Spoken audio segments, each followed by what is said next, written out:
दोस्तों, आज की कहानी बहुत ही ज़्यादा खूबसूरत है, जो कि दिल को एक अलग सा दर्द और अलग सा सुकून पहुंचाने वाली। दोस्तों, हम ज़्यादा देर नहीं करते हैं और कहानी की शुरुआत करते हैं। लेकिन दोस्तों, अगर आप मेरे चैनल पर पहली बार आए हो तो प्लीज़ मेरे चैनल को सब्सक्राइब करके ज़रूर जाना और कहानी में एंड तक ज़रूर बने रहना, क्योंकि कहानी बहुत ही ज़्यादा खूबसूरत है। स्कूल की यूनिफॉर्म में 17 साल की वो मासूम सी लड़की उस वक्त शहर के सबसे बड़े वकील के सामने खड़ी थी, जिसकी फीस करोड़ों में थी। प्लीज़ मेरा केस लड़ लो और उसके बदले में ये अंगूठी रख लो। उसने जल्दी से एक अंगूठी उसके सामने मेज पर रख दी, जो कि उसकी माँ की थी। मिश्रा मुस्कुरा दिया। ये तो एक मामूली सी अंगूठी है, मेरी फीस करोड़ों की है, क्या तुम इतने पैसे दे सकती हो? सीमा मायूस हो गई। तुम पर एक एहसान कर सकता हूँ, उसने कहा। मैं तुम्हारा केस लड़ने के लिए तैयार हूँ, मगर उसके लिए तुम्हें मुझसे 1 महीने। वो शांत हो गया। सीमा, चलो आ जाओ, मैं तुम्हें घर छोड़कर आता हूँ। स्कूल से छुट्टी का वक्त हो गया है। ऐसा ना हो कि तुम्हारे पापा को इस बात की खबर लगे कि तुम स्कूल में नहीं कहीं और हो। मिश्रा ने अपनी कलाई पर जो घड़ी बंधी हुई थी उसे देखते हुए उस पर नजर डाली और उसे देखते हुए बोला तो सीमा उसके चेहरे को बस देखती ही रह गई और उसके चेहरे की हवाइयाँ एकदम से बुझ गई। मिश्रा एक फाइल लेने की गरज से अपने घर में दाखिल हुआ तो सीमा भी उसके पीछे चली आई। वो अपनी अलमारी से फाइल लेकर पलट ही रहा था तो अपने पीछे उसने सीमा को खड़ा देखा। सवालिया अंदाज में मुंह उठाकर उसे देखा, लेकिन वो कुछ भी नहीं बोला, जिस पर उंगलियां मरोड़ते हुए वहां से सीमा ने बिना कुछ कहे वहां से हैरानी से कुछ बोलते हुए वहां से निकल गई। उसने फाइल को बेड के साइड पर टेबल पर रख दिया और उसके सामने आ खड़ा हुआ और फिर से उसे कहने लगा, वही कहो जो तुमने मुझसे अंदर कहा था। वो मैं बस यही कह रही थी कि मैं घर वापस नहीं जाना चाहती, मैं यहीं पर रहना चाहती हूँ। क्या मुझे आप अपने घर में रख सकते हो? सीमा ने एक बार फिर से उंगलियां मरोड़ते हुए मिश्रा के सामने अपनी बात दोहराई। तुम यहाँ पर किस हैसियत से रहोगी? मेरे सामने बस इस बात की वजह जाहिर कर दो, फिर तुम यहाँ पर रह सकती हो। मिश्रा ने दिलचस्पी से उसके चेहरे की तरफ देखते हुए सवाल किया था। मैं आपकी बीवी हूँ और इसी हैसियत से आपके घर में रहूंगी। पापा भी कोई कानूनी कार्रवाई नहीं कर सकेंगे, क्योंकि अगले महीने में मैं 18 साल की हो जाऊंगी। उसके बाद मैं बालिग हो जाऊंगी और पापा भी कुछ नहीं कर सकेंगे। प्लीज़ मुझे यहाँ पर रहने दीजिए ना। आपकी नंदिनी आंटी मुझे बहुत अच्छी लगती है, उनके साथ मुझे बहुत अपनापन महसूस होता है। सीमा ने अपनी तरफ से मुतमईन कर देने वाली बात कही थी। ये सब कुछ वो सुन रहा था, मगर उसकी मुस्कान भी गहरी हो गई थी। अच्छा ठीक है, तुम यहाँ पर रह सकती हो, मगर तुम्हें नंदिनी आंटी के साथ साथ नंदिनी आंटी के बेटे सर के साथ भी रहना पड़ेगा। यशराज ने अपनी मुस्कान दबाते हुए कहा था। जी वो मुझे पता है, आप भी तो अपने घर में रहेंगे, मैं आपके साथ ही रहने के लिए तैयार हूँ। सीमा ने लापरवाही से कहा था। अपनी तरफ से सीमा ने बड़े पते की बात की थी। अंदाज ऐसा था जैसे वो वहां पर अकल और सब कुछ अपना होश इस्तेमाल करने वाली थी। उसका अंदाज देखकर मिश्रा खिलखिलाकर मुस्कुरा दिया था। वो शख्स जिसे मुस्कुराते हुए बस किसी चंद लोगों ने ही देखा था, आज वो खिलखिलाकर हंस रहा था। बड़ी हैरत भरी बात थी। मिश्रा को मुस्कान बहुत अच्छी लग रही थी, जच रही थी। सीमा थकट कर उसे देखती जा रही थी।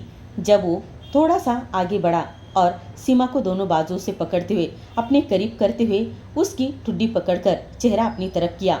सोच लो, तुम्हें सिर्फ घर में ही नहीं बल्कि तुम्हें एक कमरे में मेरे साथ रहना पड़ेगा। मैं दिन में काम पर जाऊंगा, तुम नंदिनी आंटी के साथ जितना मर्जी वक्त गुजार लेना, लेकिन जब शाम को मैं वापस आऊंगा तुम्हें मेरे साथ रहना होगा। पूरी रात तुम मेरे साथ बेड पर सोओगी ना, और पत्नी बनकर मेरे साथ रहोगी तो पत्नी का फर्ज भी तो पूरा करना पड़ेगा। जानते हो ना पत्नी क्या क्या फर्ज निभाती है अपने पति के प्रति। पति थका हारा जब घर वापस आता है तो पत्नी का फर्ज होता है अपने पति को खुश करे। खुश करने का मतलब समझती हो ना? बोलो, कर सकोगे अपने पति को रात में खुश? अब मुझे बताओ, अगर तुम्हें मंजूर है तो तुम मेरे घर में आराम से रह सकती हो। मिश्रा उस नाजुक सी लड़की को सर से पांव तक देखता जा रहा था। वो सिर्फ इसलिए इस घर में रहना चाहती थी क्योंकि नंदिनी आंटी से उसका लगाव बहुत ही गहरा हो चुका था, लेकिन उसके जहन में भी ये नहीं था कि नंदिनी आंटी के साथ साथ उसके हट्टे कट्टे मिश्रा को भी उसे झेलना पड़ेगा, जो कि रिश्ते में उसका पति था। और ये रिश्ता भी ऐसे हालातों में जुड़ा था कि सीमा इस रिश्ते के अभी स्वीकार करने के लायक नहीं थी और तैयार भी नहीं थी। मिश्रा की बात सुनकर सीमा की सिट्टी बिट्टी गुम हो गई थी। उसने जल्दी से पीछे होते हुए मिश्रा का हाथ अपने चेहरे से हटाया और कहने लगी, चले मुझे स्कूल के बाहर छोड़ दीजिएगा, देर हो रही है। अगर लेट हो गया तो शायद पापा नाराज हो जाएंगे और पापा को पता चल जाएगा कि मैं स्कूल में नहीं कहीं और हूँ। वहाँ से सीमा चली गई। वो पूरी तरह से घबराई हुई लग रही थी और वो बौखला कर वो मिश्रा उसे बस देखता ही जा रहा था। उसका मकसद पूरा हो चुका था। उसके लबों पर एक हल्की सी मुस्कान आई थी और वो सीमा से दूर हो गया था। वो नहीं चाहता था कि सीमा उसकी नजरों के सामने ज्यादा देर तक रहे। एक जायज रिश्ता था उन दोनों का। वो इस रिश्ते की नजाकत को अच्छे तरीके से समझता था, भले ही सीमा नहीं समझती थी। अगर जज्बात में भरकर उसके हाथों कुछ उल्टा सीधा हो जाता तो वो पूरी जिंदगी खुद से नजरें नहीं मिला पाता। और सीमा कमसिन जवानी ऐसी थी कि वो खुद को संभालने में परेशान हो जाता था। उसके जज्बात बेकाबू होकर शोर मचाने लग जाते थे और इसलिए वो चाहता था कि सीमा अपने घर वापस चली जाए। मगर जब मिश्रा का दिल और उसके सीमा की तरफ धड़कने लगता, अब उसका दिल कह रहा था कि वाकई में सीमा इसी घर में रह जाए और उसकी बाहों में सोए और वो अपने पूरे दिन की थकान उसे अपने सीने से लगाकर सारी थकान को उतार सके। उसका वो मासूम सा चेहरा उसे अपनी तरफ बुरी तरीके से अट्रैक्ट कर रहा था। दिल पर कड़े पहरे लगाए हुए थे, फिर भी उसका दिल उसकी ओर ही भागता जा रहा था। अगर वो यहाँ पर कुछ देर और रहता तो सीमा के मासूम से चेहरे को देखते हुए वो खो ही जाता और ऐसी हरकत कर बैठता जो सीमा डर जाती और वो खौफ ज्यादा नहीं करना चाहता था। मिश्रा कमरे से बाहर निकला तो सीमा ने अपने तेज तेज धड़कते हुए दिल पर हाथ रखा। उसकी हालत अजीब सी हो रही थी। उसका दिल इतनी जोर से धड़कता जा रहा था कि ऐसा लग रहा था जैसे अभी पसीने से तरबतर हो जाएगा और नीचे गिर जाएगा और उसे बाहों में लेगा।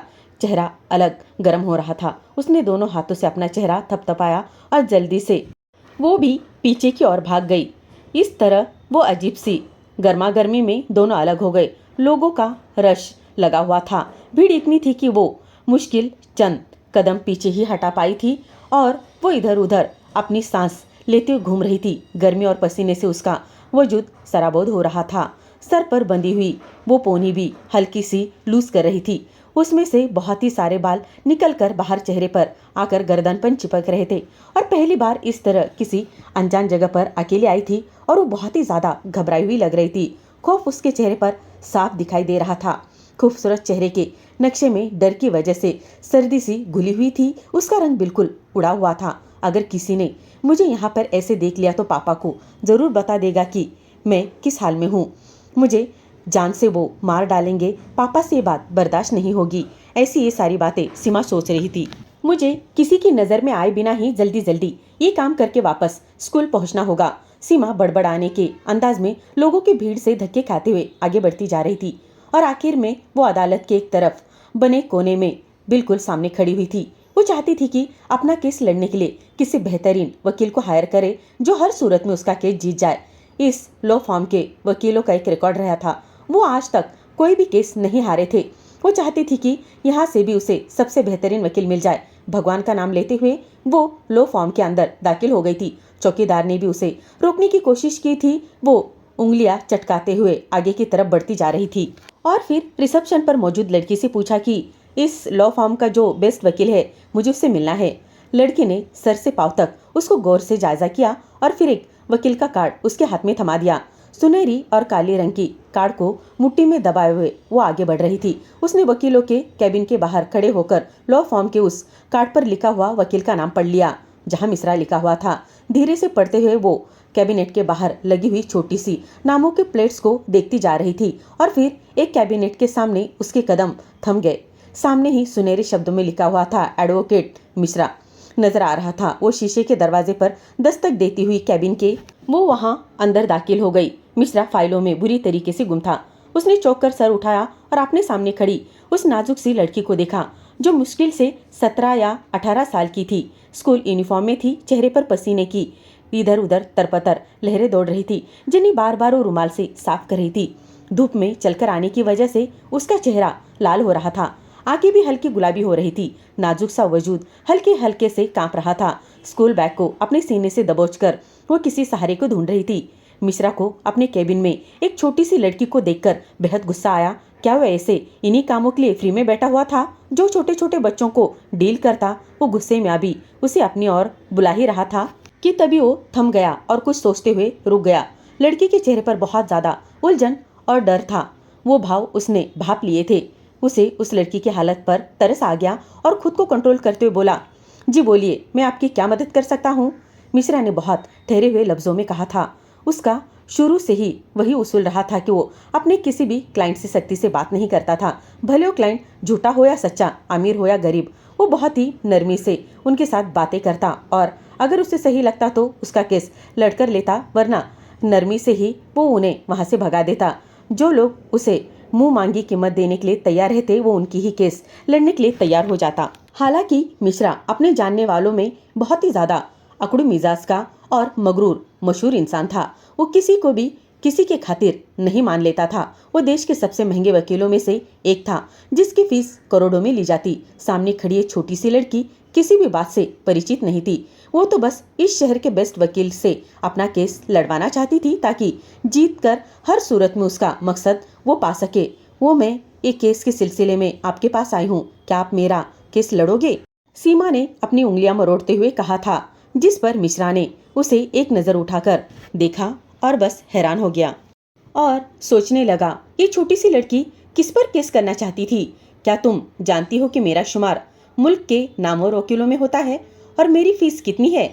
मिश्रा के सवाल पर सीमा ने नाम से सर हिलाते हुए कहा, नहीं, मैं नहीं जानती आपकी फीस कितनी है, मगर आप चिंता ना करें, मैं आपकी सारी फीस दे दूंगी। उसकी बड़ी बड़ी काली आंखें एकदम ही खुशी के एहसास से चमकने लगी थी, जैसे सामने बैठे आदमी ने उसके केस को लड़ने के लिए पूरी तरीके से हामी भर दी हो। वो आसानी से उसे सारी बातें बताती जा रही थी। क्या तुम एडवांस दे सकती हो? मिश्रा ने कहा।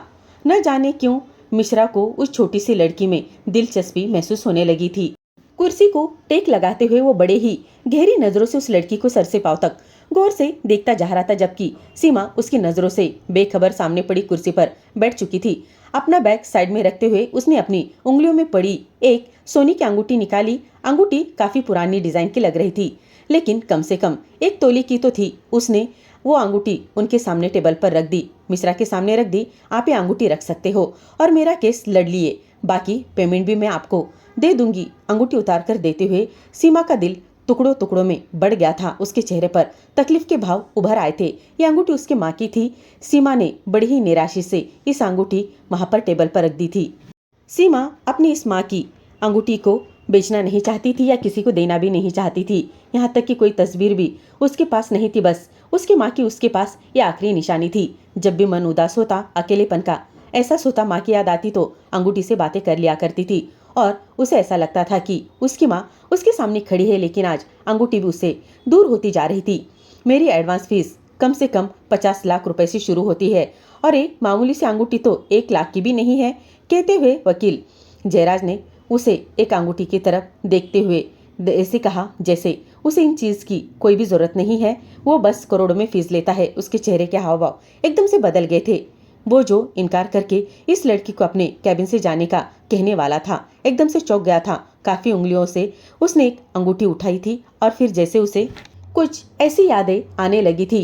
अंगूठी को मुट्ठी में दबाते हुए उसने अपने दिल की धड़कनों को संभाला था और धीरे से बोला, मुझे बताओ, तुम्हें किस पर किस करना है और कौन सी परेशानी तुम्हें यहाँ तक लेकर आई हुई है? ये अंगूठी जो तुम मुझे फीस के बदले दे रही हो, ये किसी की है? तुम्हें कहाँ से मिली? मिश्रा के सवाल पर सीमा ने उसे विस्तार से सारी बात बताने लगी। जैसे जैसे सीमा अपने केस की तकलीफ मिश्रा को बताती जा रही थी, उसके चेहरे का रंग बिल्कुल ही बदलता जा रहा था। वो बिल्कुल ही शौक के आलम में था। अपनी पूरी जिंदगी जिसे तलाशते हुए उसने गुजारी थी, वो एक दिन इस तरह पूरी हो जाएगी, उसने कभी ख्वाबों में भी नहीं सोचा था। मिश्रा केस लड़ने के लिए एकदम से उठकर खड़ा हो गया और उसने हामी भर ली। ठीक है, मैं तुम्हारा केस लड़ लूंगा, लेकिन मुझे अंगूठी नहीं चाहिए। अपना केस मुझसे लड़वाने के लिए तुम्हें मेरी एक शर्त माननी पड़ेगी। अगर तुम मेरी शर्त मानने के लिए तैयार हो तो ठीक है, मैं तुम्हारा केस लड़ लूंगा और उसे जीत भी लूंगा। मिश्रा की बात पर सीमा दिल ही दिल में बहुत ही ज्यादा खुश हो गई। कहने लगी, जो मुझे बताइए, मुझे क्या करना होगा? मैं आपकी हर शर्त मानने के लिए एकदम से तैयार हूँ। माँ की अंगूठी भी बच जाती और वो केस भी लड़ लेती। इससे बड़ी बात सीमा के लिए और क्या हो सकती थी। एक ऐसे वकील जो करोड़ों में फीस लेता था, वो उसको केस लड़वाने के लिए तैयार था। लेकिन एक काम करवाने के बदले लड़ने पर तैयार कैसे हो सकता था, वो अभी भी कुछ सोचने और समझने के काबिल नहीं थी, क्योंकि अभी वो छोटी थी। सीमा ने जल्दी से हाँ में सर हिला दिया, जिस पर मिश्रा गहरा सा मुस्कुरा दिया। मैं जो काम तुमसे कहने जा रहा हूँ, ये काम आसान हरगिज भी नहीं है। जो शर्त मैं तुम्हारे सामने रखूंगा, सोच समझ कर मुझे जवाब देना। एक बार फिर से सोच लो। ये बात सोचकर मिश्रा धीरे से मुस्कुरा दिया। उसकी जिंदगी की सबसे बड़ी बेचैनी दूर होने वाली थी। मैं हर मुश्किल से मुश्किल काम करने के लिए तैयार हूँ। बस आप मेरा केस लड़ लो और मुझे जितवा कर दे दो। नाजुक और मासूम सी सीमा ने न जाने इतनी हिम्मत कहाँ से जुटाई थी कि उसने इतनी बड़ी बात कह डाली थी। और मिश्रा ने जो काम उसे बताया था, वो उसकी जान निकालने के लिए काफी था। सीमा अपनी बड़ी बड़ी आंखें खोलकर फैलाकर टकटकी बांधे बस मिश्रा की तरफ ही देखती जा रही थी, जो बेहद ही हैंडसम खूबसूरत था, मगर उम्र में उससे कम 15 से 16 साल बड़ा होगा।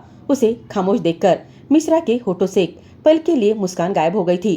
तो बोलो, मेरी शर्त मंजूर है या नहीं? सिर्फ 1 महीने की बात है, उसके बाद तुम आजाद हो जाओगी।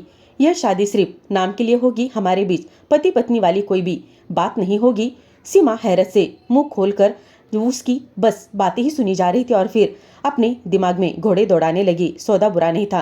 ये कौन सा मुझे सारी जिंदगी के लिए ये काम करना है? सिर्फ 1 महीने की तो बात है, मुझे हामी भर ही लेनी चाहिए। दिल ने जज्बातीपन के तमाम रिकॉर्ड तोड़ दिए थे और फौरन हामी भी भर दी थी, मगर दिमाग ने इस बात को करने के लिए इनकार कर दिया था। सीमा को यहाँ से खिसकने के लिए भी दिमाग ने कहा था, मगर सीमा को इस वक्त सिर्फ और सिर्फ अपना केस दिखाई दे रहा था, जो उसे हर हाल में जीतना ही था। उसके हाँ कहने पर जयराज की मुस्कान गहरी हो गई थी। दिल में एक सुकून उतर आया था। सीमा ने जल्दी से मेज पर पड़ी हुई अंगूठी उठाई और मिश्रा के कैबिन से बाहर निकल आई। उसका दिल जोर जोर से धड़क रहा था। जिंदगी में पहली बार किसी ऐसी सूरत या हाल का उसने सामना किया था। इससे पहले तो घर के करीबी पार्क तक अकेली नहीं गई थी। आज वो बाहर आई थी और आज ही जालिम दुनिया से अपना नया रूप दिखाने के लिए तैयार खड़ी थी। वो बहुत मुश्किल से स्कूल के गेट तक पहुंची थी। स्कूल की छुट्टी का वक्त हो चुका था और ड्राइवर उसे लेने के लिए बाहर मौजूद था। वो बिना कोई दूसरा शब्द कहे फौरन जाकर गाड़ी में बैठ गई और ड्राइवर ने गाड़ी आगे बढ़ा दी। मगर सीमा का दिल यह सोचकर ही परेशान हो रहा था कि आने वाले वक्त को वो कैसे हैंडल करेगी। अगर पापा को ये बात पता चल गई कि वो कहीं और गई थी तो उसका क्या हाल होगा। किसी को पता नहीं चलेगा कि मैं कहाँ गई थी। वो अपनी मन ही मन बड़बड़ा रही थी। मैं टाइम से वापस आ गई थी और ड्राइवर अंकल को भी कुछ पता नहीं चला। मन ही मन सोच रही थी। वो दिल ही दिल में खुद को तसल्ली देती जा रही थी। सीमा के जाने के बाद मिश्रा बड़ी ही सुकून से मुस्कुराया था। तमाम काम छोड़कर उसने कुर्सी की पीठ से टेक लगाई और आंखें मूंद ली थी। घनी मूंछों तले मौजूद लबों पर ही अभी मुस्कान बिखरी हुई थी। आज सुबह ही भगवान के चरणों में उसने जैसे कोरोना से भरकर अपनी सारी प्रार्थनाएं रखी हुई थी और आज ही उसकी सभी प्रार्थनाएं भगवान ने स्वीकार भी कर ली थी। भले सीमा यहाँ से भाग गई थी, मगर वो जानता था कि वो जल्दी दोबारा उसके पास लौटकर आएगी। वो इसी कदर डरी हुई थी। उसके अंदाज से साफ जाहिर था कि पहली बार घर से बाहर निकली हुई है और उस तक पहुंची हुई है। पहली बार उसने अपना मसला किसी के सामने बयान किया हुआ है। अब उसके अलावा किसी पर वो भरोसा भी नहीं कर पाएगी और जल्दी खुद लौटकर वापस भी आ जाएगी। मिश्रा ने घर की चाबी उठाई और घर की ओर उसने दौड़ लगाई। उसे कोई और काम करने का मन भी नहीं कर रहा था। फिर घर के लोगों को भी तो ये बात बतानी थी कि अब उसकी तलाश खत्म हो चुकी है। उसने आपसे 12 साल पहले जिस काम को पूरा करने की जिम्मेदारी उठाई थी, उसका पूरा होने का वक्त आ चुका है। उसकी बरसों की मेहनत अब रंग दिखाने वाली थी। मिश्रा जब घर पहुंचा तो घर का माहौल कुछ हटकर रह गया था। उसने परेशानी से सीढ़ियों की तरफ कदम बढ़ाया और फौरन नंदिनी बुआ के कमरे में पहुंचा, जहां पर सभी लोग परेशानी से अपना अपना सर थामकर बैठे हुए थे, जबकि बुआ निढाल सी अपने बिस्तर पर पड़ी हुई थी। मिश्रा जल्दी से बिस्तर की तरफ बढ़ा और नंदिनी बुआ के दोनों हाथ थाम लिए। क्या हुआ आपको? आपकी तबीयत तो ठीक है ना? नंदिनी बुआ का चेहरा बिल्कुल जर्द हो चुका था। उन्होंने धीरे से हाँ में सर हिला दिया, मगर उनकी हालत देखकर मिश्रा समझ गया था कि आज फिर से उनको दोहरा पड़ा है। नंदिनी बुआ की आंखें एक आंसू बहाते हुए कहने लगी, कुछ नहीं, बस ऐसे ही। ममता का सुकून उन्होंने बहुत अच्छी तरीके से मिश्रा को दिया था। उनकी गोद में खेल कूद कर बड़ा हुआ था। कभी अपने सगे रिश्तेदार को उन्होंने उसे महसूस नहीं करवाया था, लेकिन नंदिनी बुआ उसके लिए कुछ भी नहीं थी। सगे खून का रिश्ता नहीं था उनके, लेकिन ममता की छाव ने उसको बेहद अपना बना दिया था। नंदिनी बुआ का अपना भी एक बेटा था, लेकिन उन्होंने जयराज को अपने आंचल में समेट लिया था। वो एक अनाथ था, उसे बहुत ही ज्यादा उसने प्यार दिया था, इसलिए आज वो इतना ज्यादा भावुक हुआ था और उसकी आंखों में उसके लिए आंसू थे। नंदिनी बुआ का दुख उसे अपना दुख महसूस होता था। उसने बचपन में ही ठान लिया था नंदिनी बुआ की हर तकलीफ को दूर कर देगा। उसने बुआ के पास बैठकर उनके माथे पर अपने लब रख दिए और कहने लगा, बुआ, मैंने आपसे वादा किया था ना कि मैं आपकी हर तकलीफ खत्म कर दूंगा, तो आपने मिश्रा पर भरोसा रखा है कि नहीं?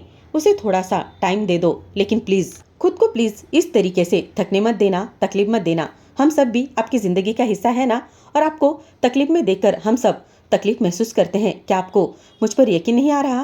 क्या आपको लगता है कि मेरा वादा अब पूरा नहीं होगा, तो मैं बस इस बारे में भूल गया हूँ, ऐसा आपको लगता है? बुआ की आंखों से न जाने कितने आंसू बहने लगे।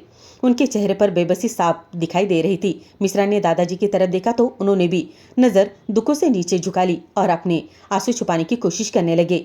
अपने प्यारों को इस तरह तकलीफ में देखकर मिश्रा बड़ी ही जज्बाती में आंसू बहाने लगा और उसे महसूस हो रहा था कि वो जानता था कि अब तकलीफ का वक्त कम हो गया है और जल्दी ही इस घर में खुशियां आने वाली है। मगर फिलहाल के लिए उनकी किस्मत में इंतजार लिखा हुआ था, जो उन्हें सब्र और शुक्र साथ ही करना था।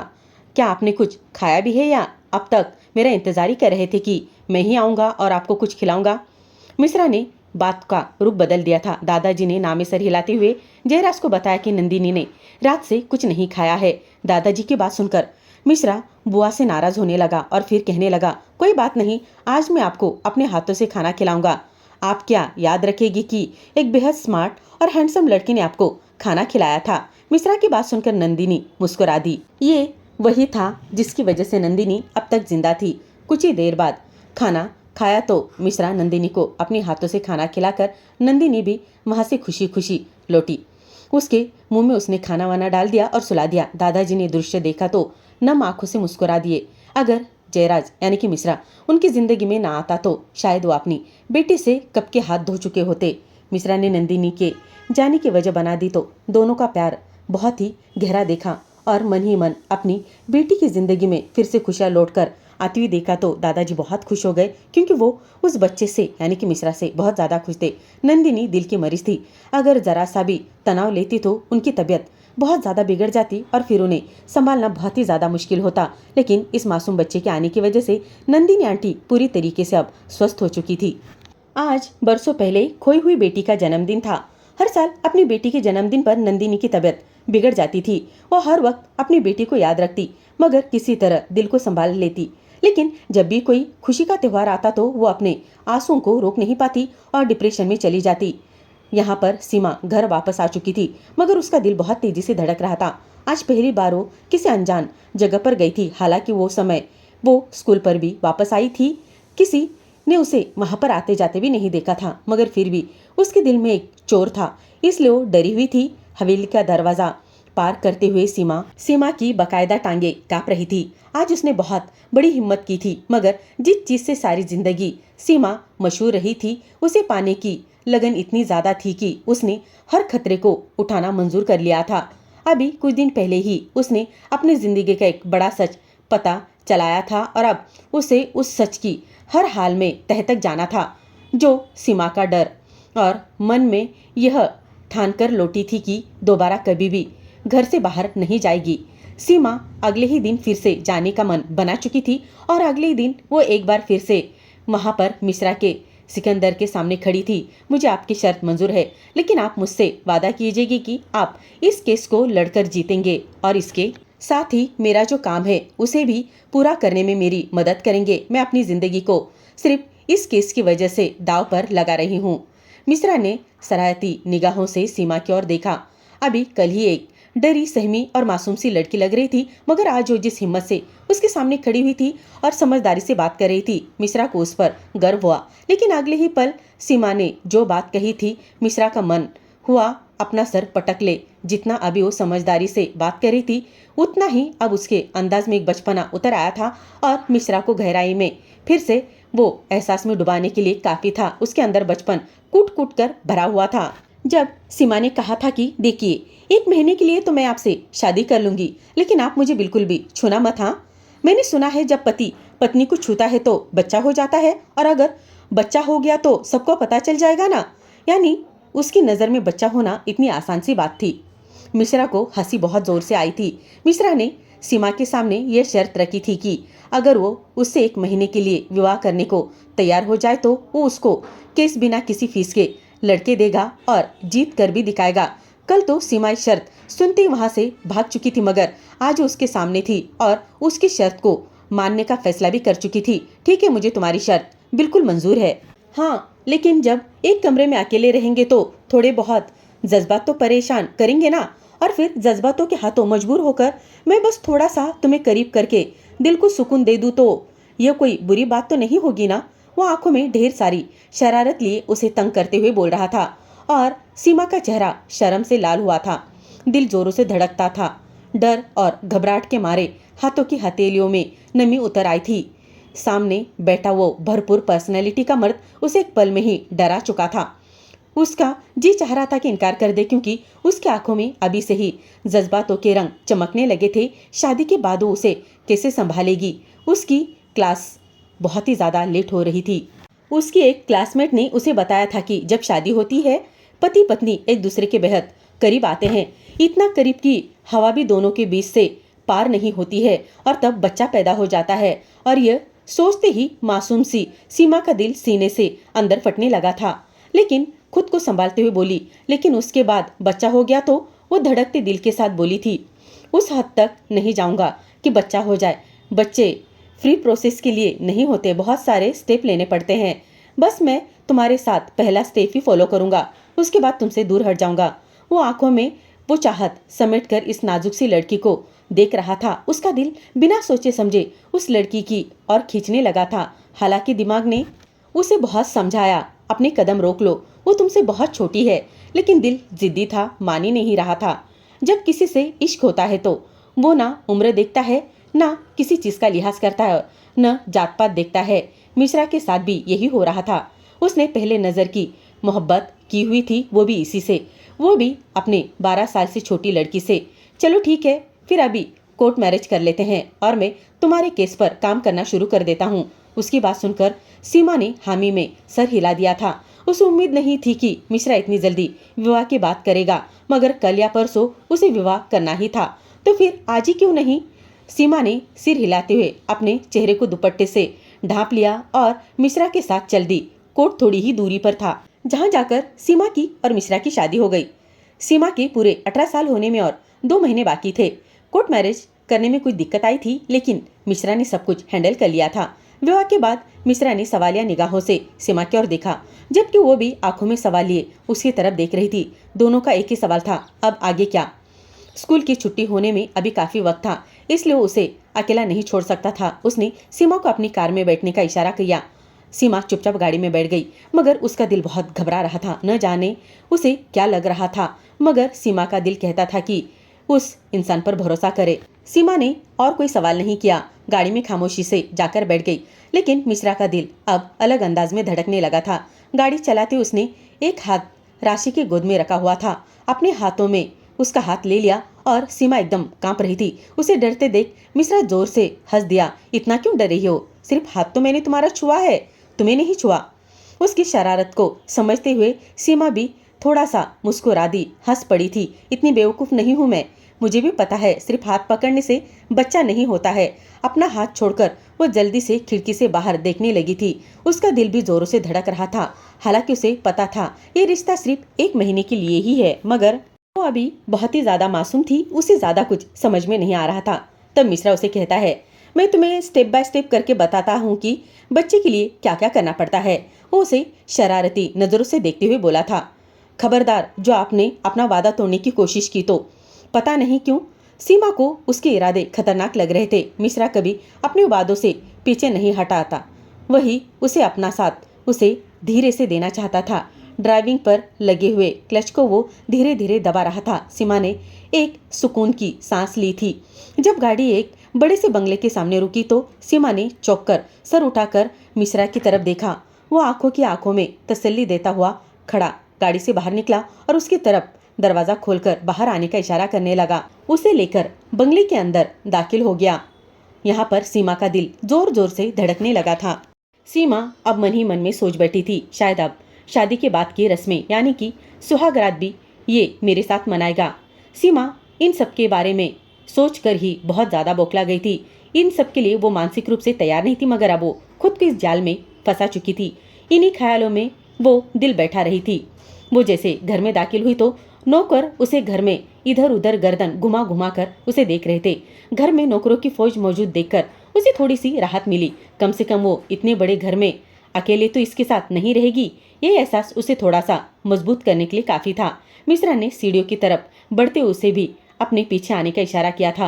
वो धीमे कदमों से उसके पीछे एक तरफ चलने लगी। वो उसे लेकर एक कमरे में दाखिल हुआ था। सीमा का दिल फिर से एक बार घबरा गया था, क्योंकि जितने भी नौकर थे वो सब नीचे थे। ऊपर का हिस्सा खाली था। यहाँ कोई भी आवाज भी नहीं आ रही थी। सीमा कमरे में दाखिल हुई तो बुरी तरह से चौंकी थी। एक औरत बिस्तर पर लेटी हुई थी, जबकि एक बूढ़ा इंसान उसके सामने बैठा हुआ था। बुआ ने देखा कि ये किसी को अपने साथ लाया है, यानी कि मिश्रा। मिश्रा के आवाज पर बिस्तर पर लेटी औरत ने आंखें खोली और उठकर बैठ गई। क्या ये सीमा है? यशराज ने, तुम सीमा को ढूंढ लाए हो? उस औरत ने आंखों में आंसू भरते हुए उसकी ओर देखते हुए पूछा, जिस पर मिश्रा ने सर हिला दिया और कहने लगा, नहीं, मैं आपकी सीमा को तो नहीं ढूंढ सका, मगर आपकी होने वाली बहू को लेकर आया हूँ। मैं इससे शादी करने वाला हूँ। आप इसे मिल लीजिए। फिलहाल उसने कोर्ट मैरिज वाली बात छुपा ली थी। मिश्रा की बात सुनकर बुआ धीमे से मुस्कुरा दी और उसे हाथ के इशारे से अपने पास बुलाने लगी, जबकि सीमा तो कभी मिश्रा को और भी ज्यादा टकटकी लगाकर देखने लगी थी कि ये इंसान कितनी आसानी से कह रहा था कि वो इससे शादी करने वाला है। किसी बाहर की लड़की को उठाकर उनके सामने रख दिया था और जवाब में बुआ ने उसे डांट या कुछ भी कहने के बजाय मुस्कुराकर देखा और साथ ही साथ सीमा को भी अपने पास आने का इशारा किया। अजीब बात है, और अगर मैं कभी अपने बाबा को बता दूं कि मैंने बाहर कहीं शादी कर ली तो वो मुझे जान से ही मार देंगे।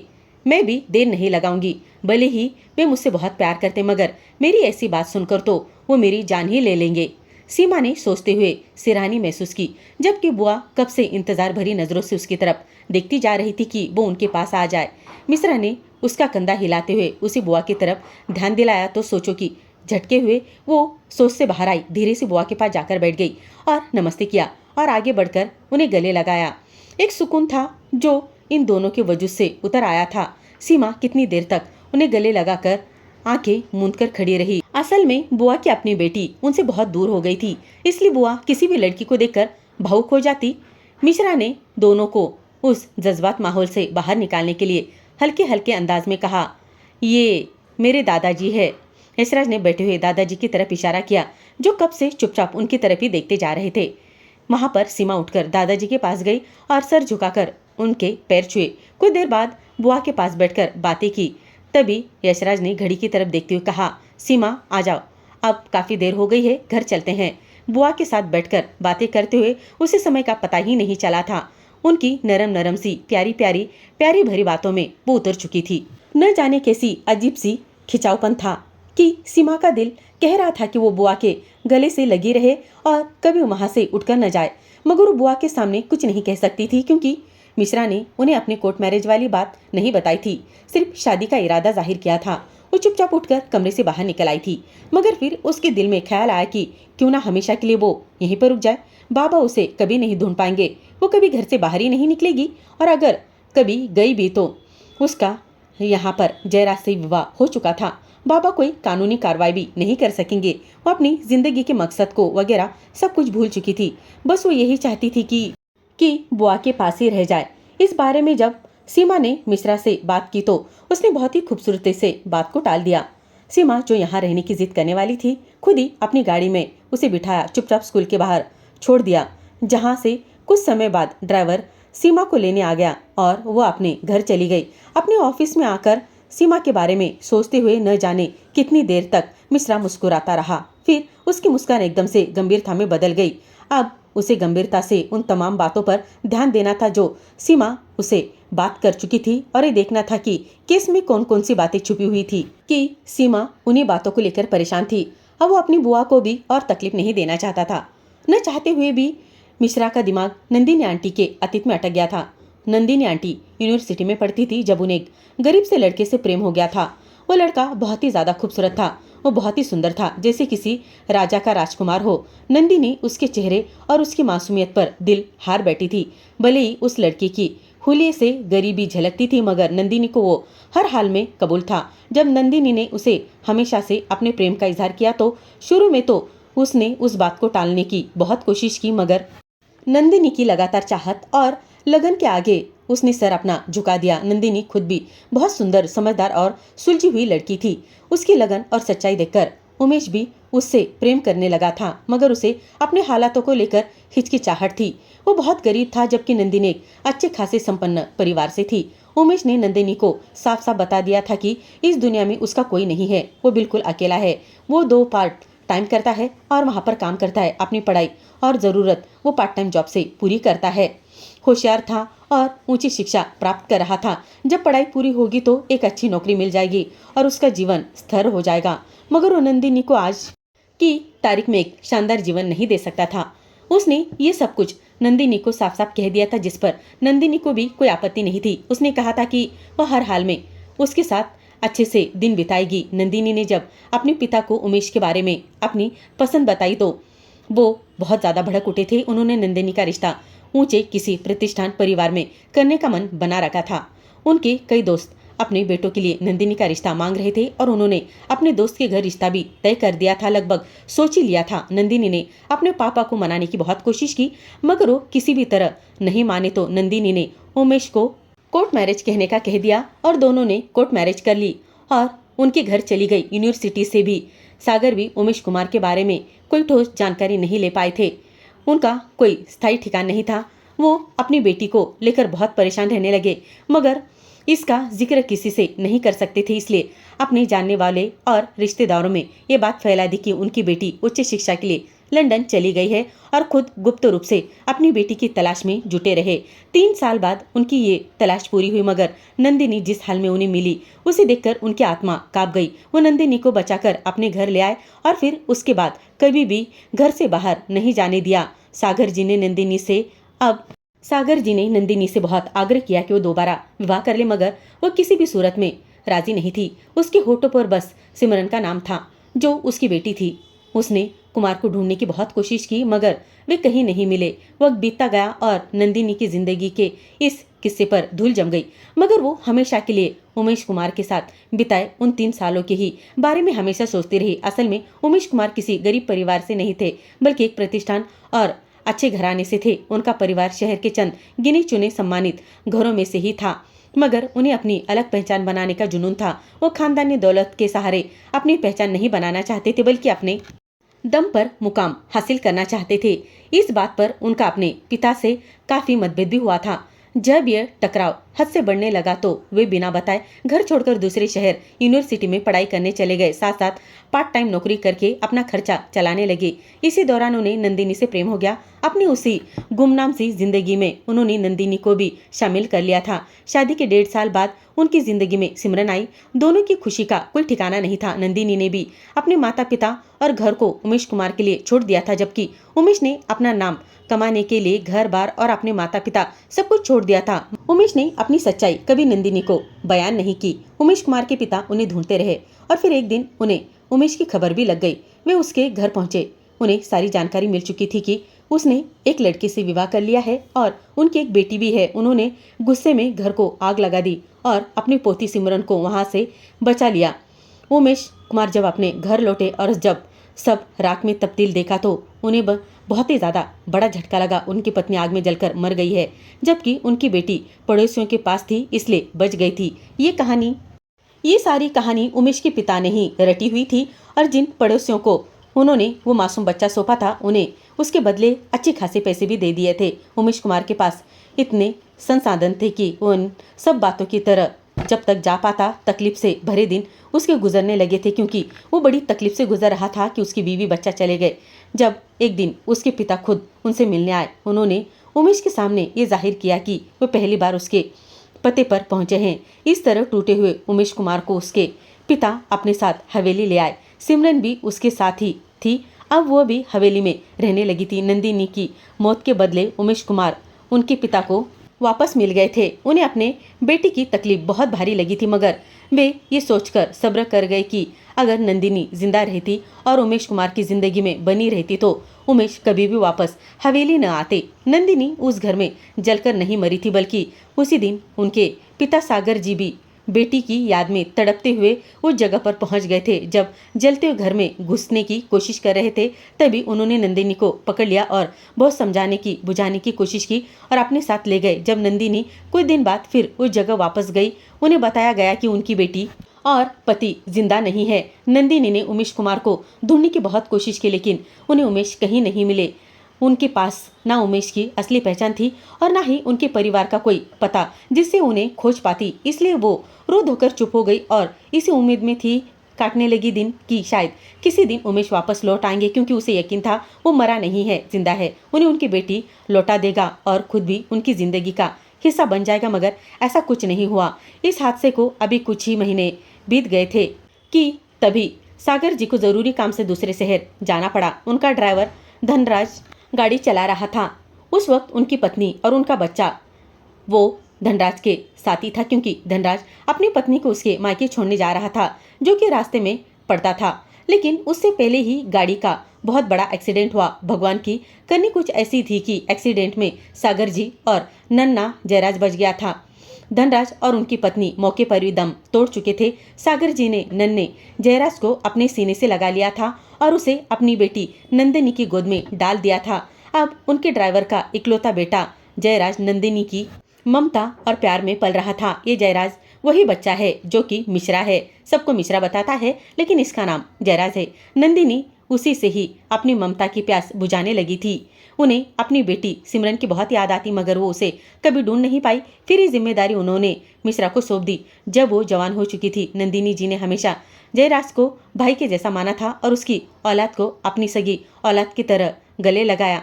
जयराज ने भी वादा किया कि वो अपनी बुआ को कभी बेटी से अलग नहीं होने देगा और जरूर वो उन्हें मिलवा कर रहेगा और ढूंढ कर ही रहेगा। अभी अपनी तलाश में ही वो था और वो तकलीफ अपनी बुआ की कम कर देना चाहता था। एक दिन सीमा उसके सामने खड़ी हुई। मिश्रा कभी नंदिनी को पहचान भी नहीं पाता अगर उसके पास नंदिनी की वही अंगूठी ना देखता और उसके कुछ नए नक्श नंदिनी से ना मिलते। उसे फौरन सारा मामला समझ आ गया था, मगर वो नहीं चाहता था कि अपनी इस खोज के दौरान कोई भी रुकावट आए।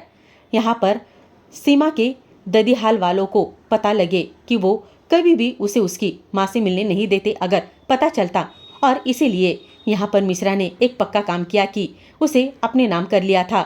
उसे नंदिनी जी के पास आने से कोई रोक नहीं सकता था। यहाँ पर मिश्रा को अपनी तलाश के दौरान यह भी बात पता चल चुकी थी कि नंदिनी के घर में आग लगाई गई थी, लगी नहीं थी। वो सिर्फ नंदिनी की बेटी को पाना नहीं चाहता था, बल्कि उस शख्स को भी ढूंढना चाहता था जिसने उनका घर जलाया था। सीमा को उसके घर की पुरानी नौकरानी ने बताया था कि उसकी माँ को उसके दादा ने जान से मार डाला है और शायद इस साजिश में उसके पापा भी शामिल थे। जब उमेश कुमार के घर में आग लगी थी तब यह नौकरानी उमेश के पिता के साथ ही वहां गई हुई थी और सीमा को आग से निकालकर अपने साथ ले आई थी, जो अब राशि बन चुकी थी। उसे अपने गुनाहों पर बेहद पछतावा था। उसने राशि को वो अंगूठी भी दे दी थी जो उसके माँ की थी और नंदिनी के घर से उठाई थी। वो अंगूठी दरअसल सागर परिवार का परवरिश की निशानी थी। मिश्रा के सागर जी की फैमिली का पुराना एल्बम था जिसमें सागर जी की पत्नी भी वैसी ही अंगूठी पहनती थी। उसके अलावा एक तस्वीर नंदिनी जी की थी जो शायद यूनिवर्सिटी टाइम की ही थी। उस वक्त नंदिनी जी की उंगलियों में भी अंगूठी वही थी। अपराध बोध में जल रही थी। नौकरानी को अब चैन नहीं मिल रहा था, इसलिए उसने सारी बातें सीमा को सिर्फ सच्चाई बता दी थी, बल्कि उसकी माँ की अंगूठी भी लौटा दी थी। अपनी माँ की इतनी दर्दनाक मौत की कहानी सुनकर वहां पर सीमा तड़प उठी थी। उस नौकरानी की बातें सुनकर अब उसे लग रहा था कि उसे कुछ ना कुछ अपनी माँ के लिए करना चाहिए, और इसलिए वो अपनी माँ के तलाश में थी और इसलिए वो अपनी माँ को इंसाफ दिलाने के लिए वो मिश्रा के पास आई थी ताकि उसकी माँ के केस की जांच हो सके और उसकी माँ के हत्यारों को सजा मिल सके। यहाँ पर सीमा अपनी मरी हुई माँ के लिए इंसाफ चाहती थी और इसी वजह से उसे मिश्रा से शादी करके अपनी पूरी जिंदगी उसने दाव पर लगा दी। उमेश कुमार को राशि से बहुत प्यार था, लेकिन राशि उन्हें इतना ही डरती थी क्योंकि वापस आने के बाद वो बेहद कठोर हो चुके थे और जैसे उनके पिता उन्हें बनाना चाहते थे वो अब वैसे बन चुके थे। मिश्रा ने केस की सारी फाइल निकलवा ली थी और एक एक चीज को अच्छी तरीके से छानबीन कर लिया था। तभी उनके सामने एक तस्वीर उभर कर सामने आई और साथ ही उनके परिवार संबंधों और असली पहचान का भी पता चल गया। यहाँ पर मिश्रा का खून खौल उठा था। उन्होंने अपनी चंद ऐशो आराम की जिंदगी के लिए नंदिनी जी की जिंदगी के साथ ऐसा खिलवाड़ किया था। वो उमेश कुमार को सख्त से सख्त सजा देना चाहते थे, मगर सच्चाई से वो भी अनजान था। अगले दिन वो सीमा के स्कूल के बाहर मौजूद था और जैसे ड्राइवर सीमा को स्कूल गेट पर उतार कर गया, उसने फौरन सीमा को बुलाया और अपने साथ घर ले आया। आप मुझे कहाँ लेकर जा रहे हो? रास्ते में सीमा ने पूछा। तुम्हारी असल जगह पर। उस वक्त यहाँ पर मिश्रा के चेहरे पर सख्ती छाई हुई थी। आज सारी सच्चाई सामने लेकर रखने वाला था, क्योंकि केस का एक एक सिरा अब उसके सामने आ चुका था। गाड़ी रोकते हुए उसने सीमा का हाथ पकड़कर उसे गाड़ी से उतारा और सीधा उसे लेकर हवेली के अंदर दाखिल हो गया। सामने हॉल में सोफे पर नंदिनी बैठी हुई थी। उसने सीमा को नंदिनी जी के सामने लाकर खड़ा कर दिया था। बुआ, ये आपकी बेटी है। मैंने आपके पति को भी ढूंढ लिया है, मगर अब उन्हें सजा दिलवाना बाकी है। उन्होंने आपसे झूठ बोला था। वो एक अमीर और प्रभावशाली खानदानी बेटे थे। उन्होंने आपके अस्तित्व के साथ खेला और फिर आपको तनहा छोड़ दिया तड़पने के लिए। मैं आपके पुराने केस को फिर से खुलाऊंगा और इस इंसान से हर एक हिस्से का मैं बदला लूंगा जिसने आपको इतने साल तक तकलीफ दी है। जब मिश्रा के ये सारी बातें वो सुनने लगी तो सीमा भी मुंह खोलकर उसकी तरफ देखने लगी। नहीं, मेरे पापा ऐसे नहीं हैं। उन्होंने कभी किसी पर जुल्म नहीं किया। वो खुद बहुत तकलीफ में रहते हैं। उसने अपने पिता का बचाव करना चाहा। तभी मिश्रा ने उसके दोनों बाजुओं को पकड़ा सीमा के और कहा, तुम्हारे पापा कैसे हैं और कैसे नहीं मैं साबित कर सकता हूँ, लेकिन अब तुम आज से यही इसी घर में रहोगी मेरी पत्नी की हैसियत से। जिस तरह मेरी बुआ तुम्हारे लिए इतने साल तड़पी है, तुम्हारा बाप भी वैसे ही तड़पेगा और अभी तो उसे अदालत के चक्कर भी लगवाने हैं। तुम देखती जाओ मैं कैसे नंदिनी बुआ का बदला लेता हूँ। इतना कहकर वो गुस्से में चला गया, जबकि नंदिनी ने सीमा को सीने से लगाकर उसे बेतहाशा चूमना शुरू कर दिया। आज पूरे 16 साल के बाद उनकी बेटी उनके सामने खड़ी थी। नंदिनी जी बेइंतहा आंसू बहाने लगी। नंदिनी जी को यूं रोता देखकर सीमा भी रोने लगी थी। उसे रोता देखकर नंदिनी जी ने अपने आंसू रोक लिए थे। जिस तरह अपनी माँ के लिए सारी जिंदगी नंदिनी तड़पी थी, अब अपने पिता के लिए भी तड़प रही थी। मिश्रा का ध्यान अब पूरी तरीके से इस केस पर था। उमेश कुमार पर केस बहुत मजबूत बना था। उनके पिता तो अब इस दुनिया में नहीं रहे थे, मगर उमेश अपने पिता की किए की सजा भुगत रहे थे। अदालत में जब उनका सामना नंदिनी से हुआ तो हार की भावनाओं के साथ ही वही जमीन पर बैठकर फूट फूट कर रोने लगे थे। हाथ जोड़ते हुए नंदिनी से माफी मांगने लगे और बोले, मुझे लगा था कि तुम अब इस दुनिया में नहीं हो, इसलिए मैं अपने बाप के साथ चला गया। मुझे नहीं पता था कि तुम जिंदा हो। अगर मुझे पता होता तो मैं पाताल से भी तुम्हें ढूंढ निकालता। मुझे माफ कर दो। मुझसे बहुत बड़ी गलती हो गई है कि मैंने तुम्हें अपने परिवार के बारे में नहीं बताया। अगर बता देता तो शायद तुम वहां तक पहुंच पाती और हम इतने साल दूर नहीं रहते। उमेश कुमार जमीन पर बैठकर जोर जोर से रो रहे थे। मिश्रा खन्ना खड़ा उन्हें ही देख रहा था। उनके हर शब्द में सच्चाई झलक रही थी। सीमा भी कोर्ट के एक कोने में बैठी चेहरा छुपाकर रो रही थी। इससे पहले कि नंदिनी उमेश कुमार तक पहुंचती, सीमा पलक झपकते ही अपने पिता के पास पहुंच गई और उनके गले लगकर रोने लगी। पापा, मुझे माफ कर दीजिएगा। मैं भी आपकी गुनहगार हूँ, मगर इसमें मेरी कोई गलती नहीं थी। मुझे यह सब एक नौकरानी ने बताया था। उसी ने उसका नाम भी लिया था। इतना सुनकर उमेश चौंक गए और राशि से पूछने लगे, नौकरानी ने क्या बताया था? तब सीमा ने अपने पिता को बताया कि कैसे उनके दादा ने उनके घर में आग लगवाई थी और वही नौकरानी भी थी और वो नौकरानी उनके साथ थी और इस साजिश में शामिल भी थी। उस वक्त उमेश कुमार बीते वक्त पर बुरी तरीके से पछता रहे थे। नंदिनी एक तरफ बैठकर आंसू बहा रही थी। तभी सीमा ने अपने पिता का हाथ थामते हुए उन्हें उठाया और अपनी माँ का हाथ पकड़ाकर अदालत से बाहर निकल आई। उन्हें गाड़ी में बिठाया और ड्राइवर को घर ले जाने को कहा, जबकि जयराज केस की बाकी औपचारिकता पूरी करने में लगा हुआ था। यहाँ तो वो केस लड़ भी नहीं पाया था, केस डिसमिस करवा दिया गया था। घर पहुंचा तो अपने घर वालों के चेहरे हंसते मुस्कुराते नजर आए। यहाँ पर सीमा नंदिनी और उमेश को उनके घर पर छोड़ आए थे ताकि वे दोनों एक दूसरे से दिल की बातें कर सके। और खुद यहाँ पर मिश्रा के घर सीमा चले आई थी। भले ही उसकी अब तक विधि विधान से विदाई नहीं हुई थी, मगर वो अपने माता पिता को अकेले में एक दूसरे के करीब आने देने का अवसर देना चाहती थी।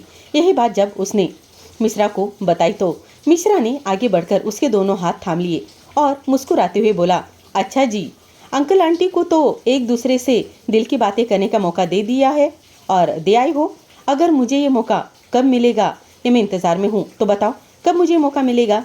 सीमा ने शर्माते हुए अपनी नजरें उसकी ओर देखते हुए चुराई। वो थोड़ी सी घबराई और अपने हाथों को छुड़ाने की कोशिश करने लगी, मगर मिश्रा ने उसके हाथ मजबूती से थामे हुए थे। और मैं भी कब से इस मौके का इंतजार कर रहा था कि तुम्हें अपना दिल खोलकर कह सकूं। मानता हूं कि उम्र में तुमसे काफी बड़ा हूं, लेकिन वादा करता हूं कि तुम्हें हमेशा खुश रखूंगा। लेकिन फिलहाल अभी नहीं। दादाजी को लेकर मैं लंदन जा रहा हूँ। डॉक्टर ने उन्हें 1 साल का कोर्स बताया है।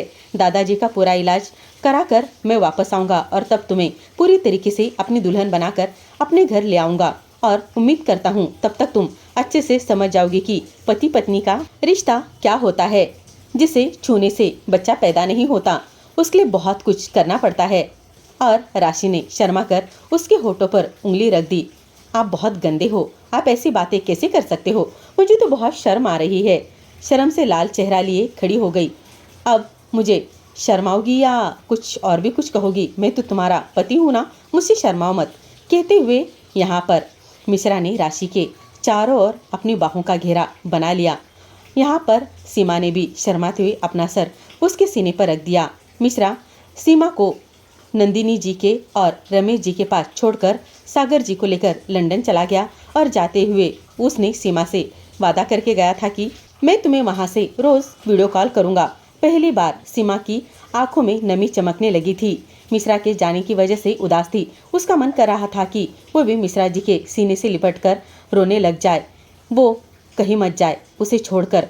उसे आज पहली बार ऐसा लग रहा था कि उसे कोई अकेला ना छोड़ दे।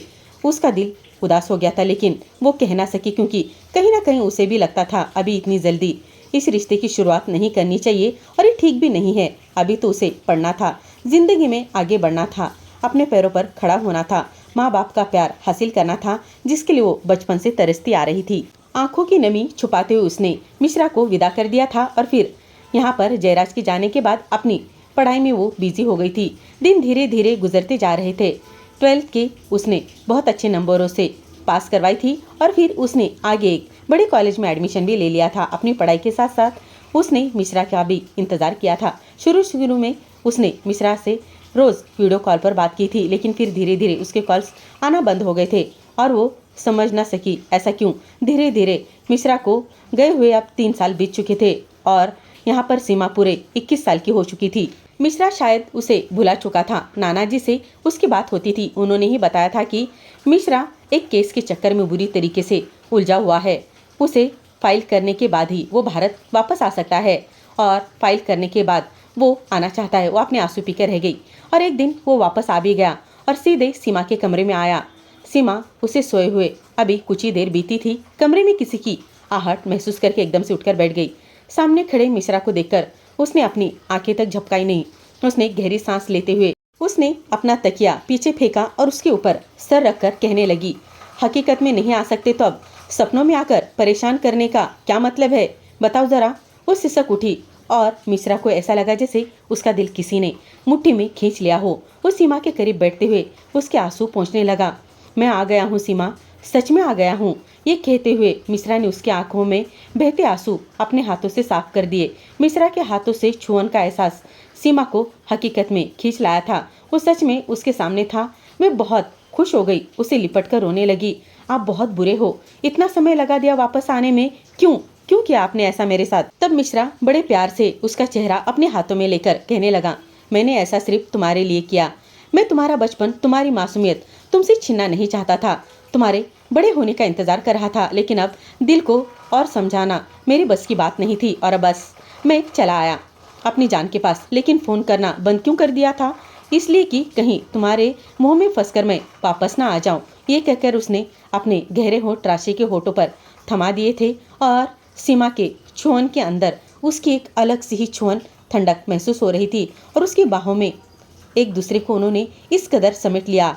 मैंने नंदिनी आंटी से बात कर ली है, कल ही हमारी विदाई होगी। अब वो जुदाई के पल खत्म हो गए हैं। ये कहकर उसने हल्के से उसके नरम होठों को छुआ और अपने नरम होठ उसके होठों पर जोर से रख दिए और उसे कसकर उसके होठों को दबाने लगा। और सीमा ने शर्मा कर अपनी पलकें झुका ली। उसके जी चाह रहा था ये पल कभी खत्म ही ना हो, हमेशा यूं ही मिश्रा के बाहों में वो बैठे रहे। उसकी आंखों में आंसू थे। वो उसने आंसू उसके उंगलियों से साफ कर दिए और कहने लगा, दोबारा वो आंसू नहीं बहाएगी ना, वादा करो। और फिर से उसने दोबारा उसके नरम होठों पर अपने होठ रख दिए और शिद्दत से उससे लिपट गया। 3 सालों से खुद को संभाल कर रखा था, अब अपने सामने सीमा को देखकर वो खुद पर काबू नहीं कर पा रहा था। वो बुरी तरीके से उसकी सांसों को पीने लगा था। जब सीमा ने उसके सीने पर अपनी छोटी सी मुठ्ठियां रखी तो और अपनी हल्की हल्की मुठ्ठियां मारना शुरू कर दी और गहरी गहरी सांस लेता हुआ मिश्रा उससे दूर हुआ। क्या हुआ, इतना पैनिक क्यों हो रही हो? बिलीव मी, किस करने से बच्चा नहीं होता, भरोसा करो मुझ पर, वो हंसते हुए बोला था। और सीमा ने शर्मा कर उसे सीने से लगा लिया और उसके सीने में अपना सर छुपा लिया। मुझे पता है मैं बच्ची नहीं हूँ, मैं बहुत ही ज़्यादा आज बहुत ज़्यादा खुश हूँ, ऐसा कहकर वो हंस पड़ी थी। तुम बड़ी हो जाओ इसलिए तो तुम्हें इतना टाइम दिया था। आई होप अब तुम सब कुछ समझ सकती हो और मुझे सुहागरात में किसी तरीके की कोई मुश्किल पेश नहीं आएगी, ये मैं उम्मीद करता हूँ। वहाँ पर सीमा ने शर्मा कर अपना चेहरा छुपा लिया था। बहुत धूमधाम से सीमा और मिश्रा की शादी हो गई थी। नंदिनी जी, उमेश जी ने अपने सारे अरमान पूरे किए थे। सागर जी ने भी कोई कमी नहीं छोड़ी थी। दोनों एक दूसरे को पाकर जैसे पूरे हो चुके थे। सदियों की प्यास जो एक दूसरे की संगत में अब बुझने वाली थी। यहाँ पर मिश्रा सीमा हाथों में हाथ थमे अपने कमरे में आगे बढ़ गए और दूल्हा दुल्हन ने पूरी रात धूमधाम से सुहागरात मनाई और दोनों के दिल एक दूसरे के लिए फिर से धड़क उठे थे। जिंदगी की नई शुरुआत हो चुकी थी और कदम आगे बढ़ते जा रहे थे, जहाँ एक खूबसूरत नया सवेरा उनका इंतजार कर रहा था। तो दोस्तों, आपको ये मेरी कहानी कैसे लगी मुझे कमेंट बॉक्स में ज़रूर बताना। और दोस्तों, अगर आप मेरे चैनल पर नए हो तो प्लीज़ प्लीज़ प्लीज़ मेरे चैनल को सब्सक्राइब करना, लाइक करना, कमेंट करना और ढेर सारा आपका प्यार देना और ये कहानी ज़्यादा से ज़्यादा शेयर करना। धन्यवाद दोस्तों।